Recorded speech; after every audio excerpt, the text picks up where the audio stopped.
Hi guys, good afternoon.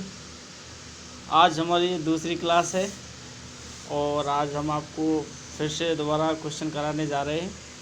कृपया ध्यान से सुने और जिन्होंने चैनल को सब्सक्राइब नहीं किया है वो चैनल को सब्सक्राइब कर दें।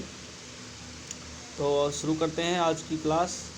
और पहला क्वेश्चन है आपके सामने, वेग और समय के बीच संबंध दर्शाने वाला समीकरण निम्न में से कौन सा है। तो 4 समीकरण दिए गए हैं ए बी सी डी। इनमें से आपको बताना है कि वेग और समय के बीच कौन सा समीकरण है संबंध दर्शाता है। देखिए, न्यूटन के ये नियम जो हैं उनके समीकरण हैं। और वेग और समय बी बराबर होता है वेग और समय टी बराबर होता है टाइम। तो देखिए, जो ऑप्शन डी है, ऑप्शन जो डी है उसमें बी बराबर U plus A T, B बराबर यू प्लस ए टी आ रहा है इसमें। तो बी बराबर हो जाता है वेग और यू का मतलब प्रारंभ वेग और ए का मतलब होता है त्वरण। इनको इसमें हमें साइलेंट रखना है।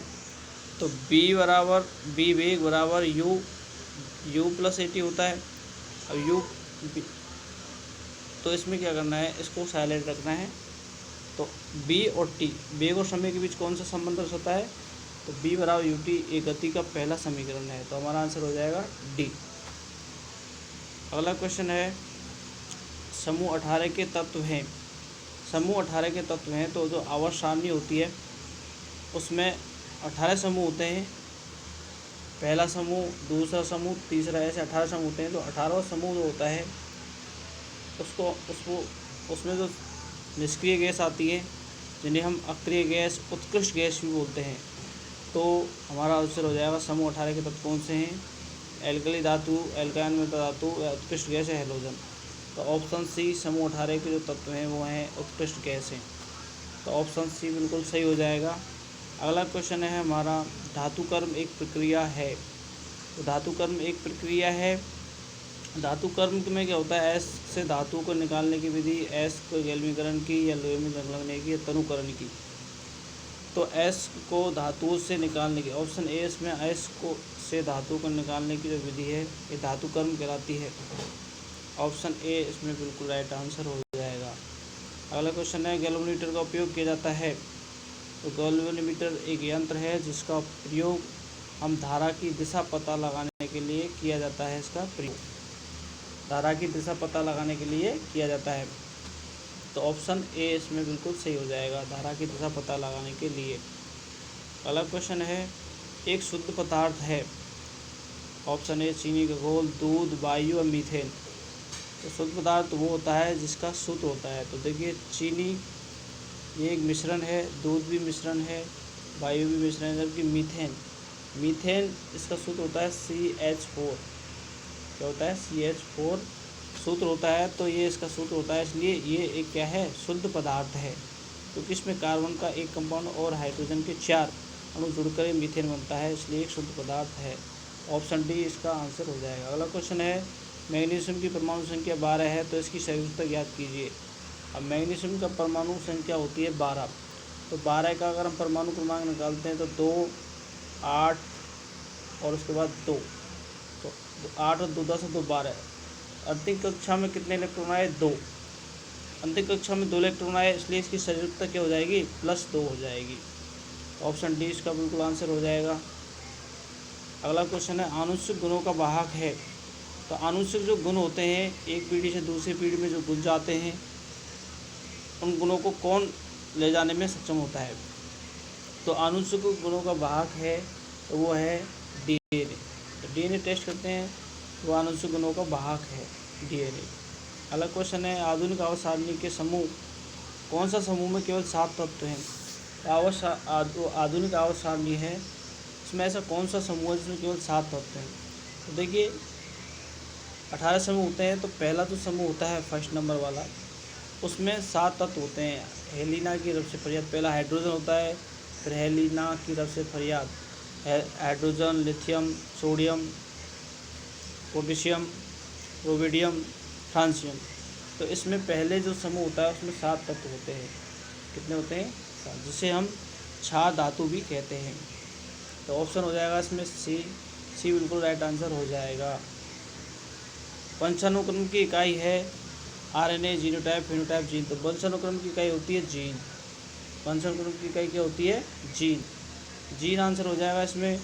अगला क्वेश्चन है हमारा, नारियल की छाल का निर्माण किस ऊतक के द्वारा होता है? नारियल की जो छाल होती है उसका निर्माण किस ऊतक द्वारा होता है? पेरेन्काइमा, कोलेनकाइमा, एरेनकाइमा या स्क्लेरेनकाइमा। तो देखिए, नारियल की छाल का निर्माण जो होता है वो होता है स्क्लेरेनकाइमा। स्क्लेरेनकाइमा। स्किन जो होती है नारियल की छाल, स्किन से याद कर सकते हैं हम छाल। तो नारियल की छाल का निर्माण किस ऊतक से होता है? स्क्लेरेनकाइमा ऊतक से। अगला क्वेश्चन है, अल्ट्रासाउंड उत्पन्न करके गेम खेलते हैं। तो अल्ट्रासाउंड उत्पन्न करके कौन गेम खेलते हैं? पतंगे, हाथी, चूहे, व्हेल। बताइए। तो देखिए, जो चूहे होते हैं वो अल्ट्रासाउंड उत्पन्न करके गेम खेलते हैं। कौन? चूहे। तो इसमें राइट आंसर हो जाएगा चूहे। अगला क्वेश्चन है, कैलिफोर्नियम किसका सदस्य है? एक्टिनाइड श्रेणी, लेंथेनाइड श्रेणी, आदर्श गैस है, हेलोजन। तो देखिए, कैलिफोर्नियम जो होता है इसका परमाणु क्रमांक होता है 98। कितना होता है? 98। अब जो हमारी लेंथेनाइड श्रेणी होती है वो होती है, लेंथेनाइड श्रेणी 57 से लेके और 91 तक लेंथेनाइड श्रेणी होती है। और उसके बाद 91 से 130 तक, 89 से 130 तक, 103 तक जो है एक्टिनाइड श्रेणी होती है। तो 98 दूसरी श्रेणी में आता है। तो एक्टिनाइड श्रेणी में आता है कैलिफोर्नियम। सूर्य की ऊर्जा का स्रोत है। सूर्य की ऊर्जा का स्रोत है। तो सूर्य से जो ऊर्जा प्राप्त होती है वो किस माध्यम से हमें प्राप्त होती है? कौन सी विधि से प्राप्त होती है? तो इसका आंसर हो जाएगा सी, नाभिकीय संलयन अभिक्रिया के द्वारा सूर्य से ऊर्जा प्राप्त होती है। ऊष्माक्षेपीय अभिक्रिया वह होती है जिसमें ऊष्माक्षेपीय अभिक्रिया जो होती है तो उसमें ऊष्मा निकलती है। ऊष्माक्षेपीय अभिक्रिया में ऊष्मा निकलती है, जबकि ऊष्माशोषीय अभिक्रिया में ऊष्मा का शोषण होता है, यानी ऊष्मा ग्रहण की जाती है। तो राइट आंसर हो जाएगा डी। अगला क्वेश्चन है, ऊर्जा का उपयोग करते हुए पायरुवेट का विघटन कहाँ पर होता है? तो जो पायरुवेट का जो विघटन होता है वो होता है हमारी माइटोकॉन्ड्रिया के अंदर। कहाँ पर होता है? माइटोकॉन्ड्रिया में। सोडियम बाइकार्बोनेट का सामान्य नाम क्या है? तो सोडियम बाइकार्बोनेट, जिसे हम मीठा सोडा या बेकिंग सोडा कहा जाता है, सोडियम बाइकार्बोनेट का सूत्र होता है NaHCO3। क्या सूत्र होता है बेकिंग सोडा का? NaHCO3 बेकिंग सोडा का सूत्र होता है। चलो अगला क्वेश्चन, निष्क्रिय गैस है। तो निष्क्रिय गैस मैंने बताया था समूह 18 में हमारी निष्क्रिय गैस आती है। और समूह 18 में जो गैस आती है वह है helium, neon, argon, krypton, radon. ये तो देखिए, इसमें ऑप्शन ए जो है निष्क्रिय गैस है। अगला क्वेश्चन है, प्रोपेन का सूत्र होता है। तो वो मैथ, इसमें कार्बन 1 होगा तो मैथ, 2 होगा तो प्रोप, 3 होगा तो ब्यूट। तो मैथ एथ प्रोप। तो कार्बन 3 होंगे तो कार्बन 3 किस में? C3H8। तो ए आंसर हो जाएगा। अगला क्वेश्चन है, जंतुओं का सबसे बड़ा समूह है। आर्थ्रोपोडा, एनीला, मोलस्का या नेमोडेटा। तो जंतुओं का सबसे बड़ा समूह है आर्थ्रोपोडा।